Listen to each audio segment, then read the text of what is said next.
Race drivers, it's Enzo doing a hotel room video. We haven't done one of these for a while. If you've followed the show for a while, you'll know that when I do one of these videos, it's a little bit shorter, but it's no less important. It's just as impactful, but I'm going to give it to you straight, which is really important for today's topic, because something that came to mind, and I'm seeing a lot of this from drivers that get in touch with me. Let me just put you down so we can talk face to face, me and you, directly, because it might be something that you need to hear.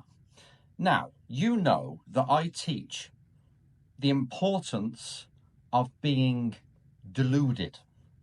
When you're chasing this dream that you've got in racing or in some other part of your life, to go from the humble place where you're situated right now and to reach the peaks, the dizzy heights of what you're thinking about getting, and no one's done it before in your family, you have to have a certain degree of delusion to make this work.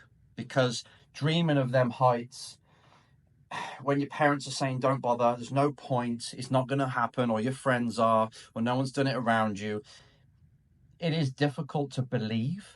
But when you have this burning desire inside you, and I know so many people that watch these videos have got this, because you text me, you email me, you comment on the videos. By the way, keep these comments coming because I love it.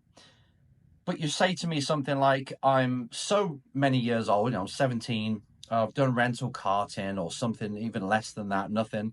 And I want to be an F1 driver. I don't know where to start. I haven't got the money. My parents won't let me. All these obstacles, right? If you're going to make it happen from there, that starting point, and you have to access millions of dollars, euros, or pounds to pay for your racing to go all the way to the F1 dream that you've got, just thinking about it is delusion. Actually going and chasing it, working as hard as you can towards it, is next level delusion.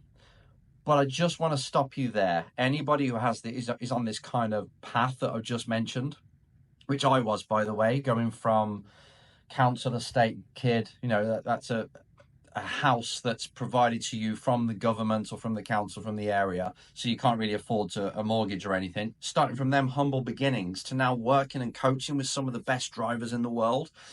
That was delusion. Obviously, my first goal was to be an F1 driver. Thought definitely going to make it, because but back then I didn't realize what was involved. So I'm actually teaching today something that I did incorrectly, by the way. I don't want you to do the same.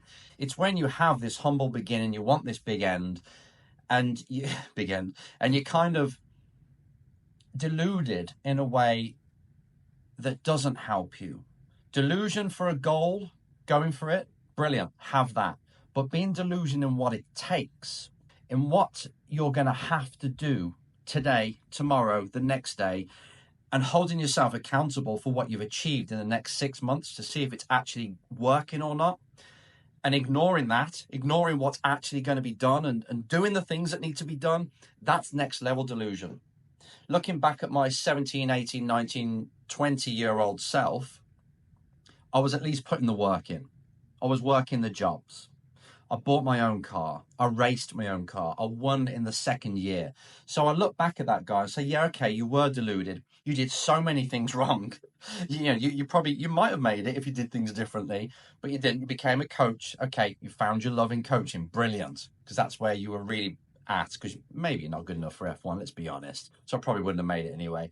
But at least that junior version of me was putting the work in, and every single week just getting a bit closer to what he wanted to achieve.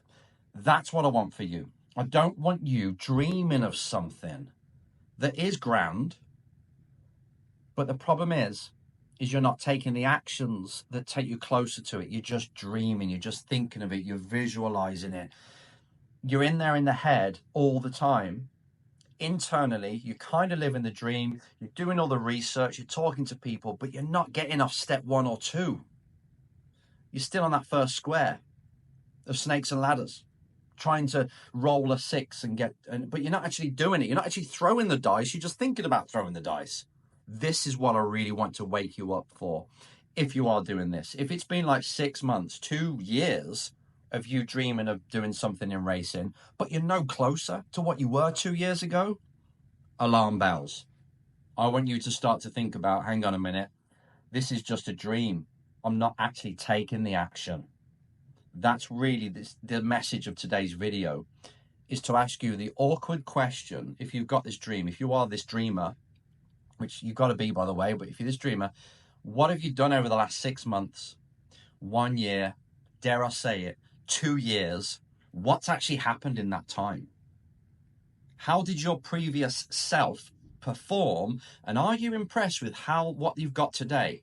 If you look back on them 2 years, previous self, are you impressed by that previous self or not? And if you're not, if you think they should have worked harder, they should have done different things, they should have gone and spoken to them people and sent more proposals to people that were interested already in sponsorship.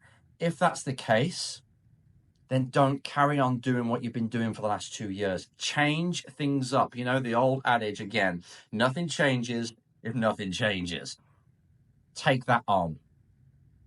Otherwise, you're going to get to 25, 30, and still be thinking you can make a career in motorsport when you haven't got off to square 1 or 2 yet. It's not going to happen, honestly, I promise you.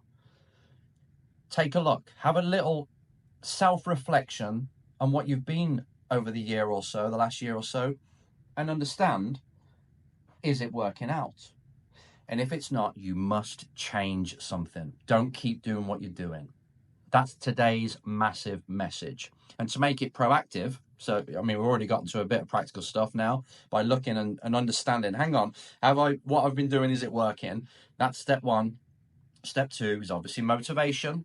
This is no longer going to carry on. I'm going to sort this out, because if I do, I'm going to be embarrassed by telling people I'm going to do all these things. I'm still not doing it and having to explain, oh yeah, it's going to happen. That's embarrassing. Use that to fuel that from this day forward, I'm going to change things. I'm going to start to take forward moving actions. And at the end of every single week, I'm going to look back on that week and see if I actually fulfilled the actions. Did I actually take a step forward towards my goal? And be really hard on yourself. Make sure that every week is filled with things that force you to move forward, or to find out the truth, or to make a new distinction, or to make a new learning that's going to help you the week after. Hold yourself accountable for this. What I don't want is for you to get to 2 years from now, look back on this time when you listened and watched this video, and you think, I did it again. It's another 2 years gone, I'm still no further forward.